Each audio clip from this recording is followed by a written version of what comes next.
इत्र का पानी, थोड़ा सा जल, उसमें थोड़ा सा इत्र का भाग हो महाराज, और आप भगवान पीपल देव, पिपलेश्वर महादेव का स्मरण कर कर पीपल की जड़ में अगर जल चढ़ा रहे हैं, और मान लो शरीर में कोई कष्ट हो गया है, शरीर में कोई रोग हो गया है, कोई मालूम पड़े ये हाथ 4 दिन से दुख रहा है, या 4 दिन से ये नस दब गई है, या ये कमर दब रही है, तो आप 2-4 दिन कर देखो। कलश के अंदर जल, जल में इत्र का थोड़ा सा भाग, पीपल की जड़ के नीचे आप उसका सींचन करिए पिपलेश्वर महादेव के नाम से। उस जल को थोड़ा सा भाग लेकर आ जाओ, उसी में से जो पीपल की जड़ में इत्र का जल चलता है, जिसका केतु गड़बड़ चल रहा हो, पत्रिका में राहु केतु अगर तुम्हारे को दोष दे रहे हो, तकलीफ दे रहे हो, कुछ नहीं, एक सफेद फूल लेकर 21 बार आपके ऊपर से उतार कर राहु का स्मरण कर कर शंकर के चरणों में जहां से पानी नीचे गिरता है, शिव जी को जल चढ़ाते हैं, जलाधारी में से जहां पानी नीचे गिरता है, उस नीचे वाली जगह पर जहां पानी गिर रहा है वहां ले जाकर उसको रख दीजिए। राहु जिंदगी में कष्ट नहीं दे सकता, कभी जिंदगी में कष्ट नहीं देगा। शिव को समर्पित होता है, और वो तीनों तरह के जल का अलग अलग भाव है महाराज। पहला जल सादा, घर से पानी लेकर गए, जल लेकर गए, शंकर को चढ़ाया, वो हमने घर का अपना एड्रेस बता दिया, भगवान शिव को जल चढ़ाकर अपने आनंद के लिए शंकर से कुछ प्राप्त कर लिया। दूसरा जल, जल के कलश में थोड़ा सा इत्र डालकर शंकर को जब समर्पित करते हैं, तो महाराज घर में अगर कोई व्यक्ति बहुत रोगीला है, बहुत रोगीला, एक तो शिव महापुराण स्कंद पुराण का यह भाव याद करिए कि 1 लोटे पानी में इत्र मिलाकर, जल में इत्र मिलाकर, बहुत रोगीला व्यक्ति, बहुत बीमार व्यक्ति है, 1 लोटा पानी उसका हाथ का स्पर्श कराकर शंकर को चढ़ाना प्रारंभ कर दीजिए। महाराज केवल 5 या 7 दिन चढ़ाओ, और वो 7 दिन के बाद में उस बीमार व्यक्ति का क्रम देखिए कि उसमें कितना आराम लगा है, औषधि दवाई काम करना प्रारंभ करी कि ना करी। केवल इत्र समर्पित, इत्र का जल। तो पहला जल सादा, दूसरा जल है इत्र का, और महाराज तीसरा जल जो शिव महापुराण के अंतर्गत कहा गया है बेलपत्र का जल। तीसरा जो जल है वो बेलपत्र का जल। बेलपत्र का जल कैसा?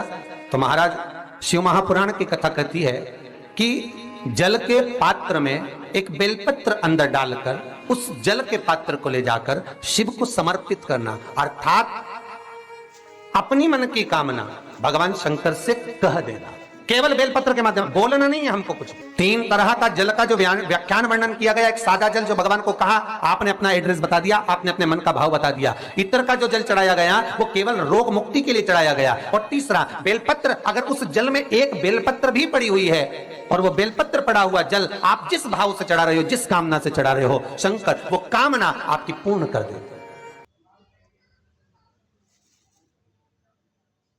ओम नमः शिवाय। दोस्तों, धार्मिक सुरभि चैनल में आप सभी का स्वागत है। आई होप कि आप सभी बहुत अच्छे से होंगे। आज की कथा में गुरुजी द्वारा बताया गया है कि अगर आप बहुत गंभीर बीमारी से जूझ रहे हैं और आपको पैसे की भी प्रॉब्लम है, या पैसा भी है फिर भी आपको बीमारी से छुटकारा नहीं मिल रहा है, क्योंकि 2 ही कंडीशन में इंसान बहुत परेशान होता है। अगर पैसा होता है तो बीमारी नहीं ठीक होती है, और बीमारी होती है तो आपके पास पैसा नहीं होता है। तो दोनों ही रीज़न में अगर आप बहुत ज़्यादा परेशान हैं तो आप क्या करिए, मंदिर में जाइए, शिवलिंग के पास आप बैठिए, उनको 2 लोटा जल चढ़ाइए।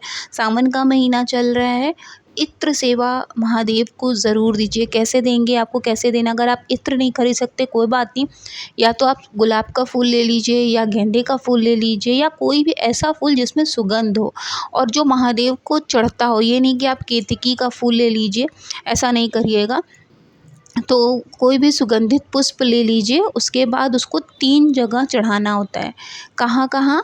जहाँ से माता अशोक सुंदरी का स्थान शुरू होता है, जहाँ उनका मुख होता है, वहाँ से लेकर शिवलिंग जहाँ बना होता है भगवान का, जहाँ पे माता पार्वती का हस्त कमल है, उसके बीच में जो स्थान होता है वो सभी माता, जो माता का स्वरूप है, माता गौरी, माता सती, जो भी स्वरूप है माता पार्वती का, उतनी सी ही जगह में आपको वो सुगंधित या तो पुष्प आप रख दें, या तो आप थोड़ा सा इत्र गिरा के वहाँ पे अपनी 3 उंगलियों से वहाँ पर उसको स्पर्श करके वहाँ पर थोड़ा सा लगा दें। ठीक है। दूसरा आपको कहाँ लगाना है इत्र? महादेव के शिवलिंग पर, जहाँ माता पार्वती ने अपने हस्तकमल में शिवलिंग को लिया है, और जो ऊपरी हिस्सा है उसमें नहीं लगाना है। सिर्फ बीच के हिस्से में लगाना है, लिंग के सिर्फ बीच के हिस्से में, मतलब जहाँ से माता पार्वती ने उनको अपने हाथ में लिया है वहाँ से लगाना है आपको, और ऊपर के हिस्से में लिंग के नहीं लगाना है, ठीक है। तीसरा आपको कहाँ लगाना है, जहाँ से पानी गिरता है। जब हम दूध या जल जिस भी चीज़ की धार महादेव को समर्पित करते हैं, तो जहाँ से गिरता है, तो जहाँ पर भगवान गणेश और भगवान कार्तिकेय के जो ख़त्म होता है, जहाँ पर स्थान उनका ख़त्म होता है और जिधर से जल नीचे गिरता है, तो वो जो पट्टी होती है जहाँ से नीचे गिरता है, मोटी सी जो पट्टी होती है, उस जगह पर आपको इत्र लगाना है, ठीक है। इन 3 जगहों पर जब आप या तो सुगंधित पुष्प चढ़ाते हैं या फिर आप इत्र सेवा देते हैं, तो महादेव आपकी बीमारी चाहे जितनी भी गहरी हो दूर ज़रूर करते हैं। तो ये उपाय आप मंदिर में जाकर ज़रूर करें। अगर आप मंदिर में नहीं जा सकते हैं, तो आपने अगर अपने घर में शिवलिंग रखा है, तो आप ज़रूर ये उपाय अपनाइएगा। आई होप कि आपकी बीमारी महादेव की कृपा से बहुत जल्दी ही खत्म हो जाएगी। तो आई होप कि आपके लिए वीडियो बहुत यूज़फुल रही होगी। वीडियो अगर आपको अच्छी लगी हो तो प्लीज़ चैनल को सब्सक्राइब कीजिएगा। साथ ही वीडियो को लाइक और शेयर करना ना भूलें, ताकि हम आपके लिए हमेशा सही पूजा, सही विधि और सही जानकारी लेकर हमेशा आते रहें। मिलेंगे नेक्स्ट वीडियो में, तब तक के लिए महादेव की कृपा आप सभी पर बनी रहे। ओम नमः शिवाय, जय माता दी।